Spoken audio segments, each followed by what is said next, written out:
Every year, the General Assembly meets in Annapolis for 90 calendar days, starting the second Wednesday in January for its regular session. They act on more than 2,500 pieces of legislation, and they talk about the annual budget and operating budgets. We're here at the University of Maryland Visitor Center, where we caught up with Senator Jim Rosapepe right behind those doors, and we're going to sit down with him so he can give us a special report on the General Assembly. Stay tuned, we'll be right back. Laurel, Maryland's outdoor pleasures can be found in its acres of parkland or on a lake, This is my Laurel. where a legacy of service to others rises from the ashes of a downtown fire and sparks a renewed sense of community, This is my Laurel. where the people and the leaders work together for progress. This is my Laurel. For all things Laurel, tune in to Laurel TV. Turn your power on. Hi, my name is Karen Kobeck, and I'm here with Senator Jim Rosapepe, Laurel's District 21 Senate Representative in Annapolis. Thank you so much for coming in. Oh, my I pleasure. really appreciate it. I know you've got a busy schedule, but Laurel would really like to know what happened in Annapolis that affects them. First off, you kind of filled us in a little bit, so let's start with the city's bond bill. Sure. That'll help the Laurel Armory, if I understand correctly, on Montgomery Street. Exactly. The city's been working for a number of years to renovate the armory, improve the armory, to make it even more useful for recreation for people of all ages in the city. And the city's put most of the money in that, but we've gotten a series of grants from the state to do this.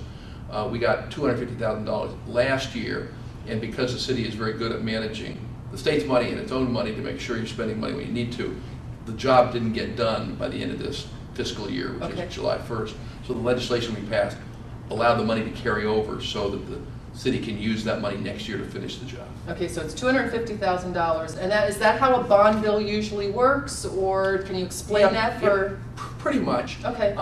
We spend about $1 billion a year from the state on capital improvements for the universities, for the hospitals, for libraries, and also for local projects like this. And so each district identifies local projects that they're small compared to the University of Maryland or compared to the Mark Twain or other things. Yeah. And so we have matching grants. So we're, in this case, where the city's putting up money, we put up money as well to try to help with it. Okay, now, talking about schools, one of the other pieces of money that you had earmarked is for schools. Right. Now, first off, most important question, how much and how will this money help the school lives of the students and the teachers? Well, the county and the state are who fund the public schools. Both provide money to the Prince George's school system. Okay. In Prince George's, because our incomes and our property is not as valuable, let's say Montgomery County or Howard County, the state provides more aid for every student in Prince George's than in other places. Oh, so okay. most of the money actually comes from the state. Most of that is set in state law, but some of it is at the discretion of the legislature and the General Assembly, and then the governor. This year, the governor proposed substantial cuts in aid for local schools. Okay. We in the 21st delegation, Delegate Jocelyn Pena-Melnick, Barbara Frosch, Ben Barnes, and I worked with our colleagues to find space in the budget, cutting other things in the budget to try to fully fund the state contribution to the local schools. We did that. We made other cuts in the budget. We found the money. We passed a budget with no new taxes that would provide for full funding of the state contribution to local schools. But under the state constitution, part of that money, the governor still has the discretion not to send to the counties. Okay. And the governor announced last week that he is not going to send about $20 million to the Prince George's schools. That works out to about $100,000 per school throughout the county. So it's real money. Right. And unfortunately, there's nothing that we in the legislature can do about it until the next session of the legislature. Because the governor had this discretion, which he used to reduce school funding, we did pass a law this year that says starting the year after, he will have to fully fund the education budget. We can still make changes if we decide we need to make changes. If there's an economic crisis like there was several years ago, you got to make tough choices. Right. But he wouldn't be able to do it just because he has a different priority, a lower priority on schools than we do. Okay, so you tried to basically bridge that gap in the Right. deficit between the two. Right, and we almost got there. We got there in the sense we provided the money for it. He's just not going to spend the money. So it really, I can't say it's anything other than bad news. We got most of the money restored, but not all of it. Okay, and then you have to wait for next year, so Exactly. 2016, Exactly. in order to Exactly. get that full funding again. Exactly. All right, well, sad news, but good news, Yeah. you know, with a little yin and yang balance Yeah, there. So absolutely. thank you very much for all that you all did for that. Thank you. Another bill that, well, not a bill, this is a budgetary item Right. that you've got coming up, is expanding services with Mark. Right. And this could help the people that use public transportation outside of the city to go outside work, or the people that come into the city. So why don't you explain what this budgetary item is and how it'll help them? Yeah, this is a big deal. 3 years ago, we passed a major transportation package in the state to invest in infrastructure. You know, we had a survey 4 or 5 years ago that Washington, D.C. has the worst traffic congestion in the United States, and Baltimore is the 5th worst traffic congestion in the United States. So if you're in Laurel, between Baltimore and Washington, you understand what the problem is, right? You're kind of rock and hard place. A rock and a hard place is a very good way of putting it. So we put a lot of emphasis on getting investment in transportation in this area. Now, part of it's road, but part of it is transit. Laurel is blessed for its whole history with having the train coming through town. Yes, yes. And right now, you have obviously the CSX freight, but you also have the MARC transit. Right. And Love our Mark.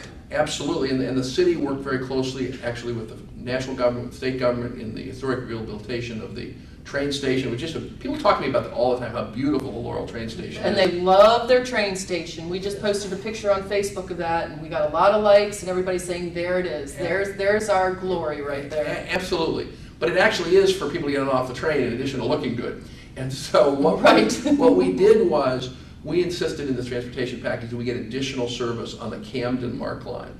And so starting in March of this year, there are 3 additional trains that come through Laurel in the morning and the evening. 2 of them just go back and forth down to Washington, they don't go to Baltimore. 1 of them goes to Baltimore, but they all come through Laurel. Okay. The other thing that we got in the budget was buying new cars. And so if you've ridden on some of the older MARC trains, they're a little long in the tooth. Right. So we got replacement cars, newer cars, but most importantly, they're double-decker cars. You've probably seen them. I have seen them on the other lines. Yeah, well, now they're on the Camden line, and so it increases capacity without having to add additional trains, without even having additional cars, just more people can ride in each car. Right. So those are big expansions. We fought very hard to keep that money in the budget this year. Oh, fantastic. So good news for everyone that rides the trains. Yay! But even those who don't ride the trains, because for every time someone rides the train or rides the bus instead of driving, for the people who still have to drive, there are fewer cars on the road. That's So- one person less off. Exactly, Right. it's totally a win-win. Right. One of the other things we did that I should mention on transportation is I sponsored a bill to require the state to work with local governments who designate pedestrian and bicycle areas to have the state get on board with improvements that we need. And I know the city of Laurel's done a lot with big bicycle time. Yes. transportation. Yes, we've created a bike map, which is on the city's website, cityoflaurel.org, and we, the walking pedestrian signs all over the place. We also, have the special solar lights that help, when you're trying to cross the street. We've done a lot. The mayor has done exceptionally. No, actually, the mayor has been way out front on that. The city's been very supportive, and so this moves to have the state, they say they have to cooperate in areas that local governments designate. Oh, fantastic. So Thank you. we're making a little progress. Okay, excellent. Glad to hear. Well, that's basically all we have, but is there anything else that you can think of that you want to bring up? No, I think those are the major issues that are going to have local impact, but always happy to come back and answer questions and try to be of help. Well, again, thank you for watching Laurel TV. This has been a special report with Senator Jim Rosapepe talking about what's going on in the General Assembly. Thank you for watching.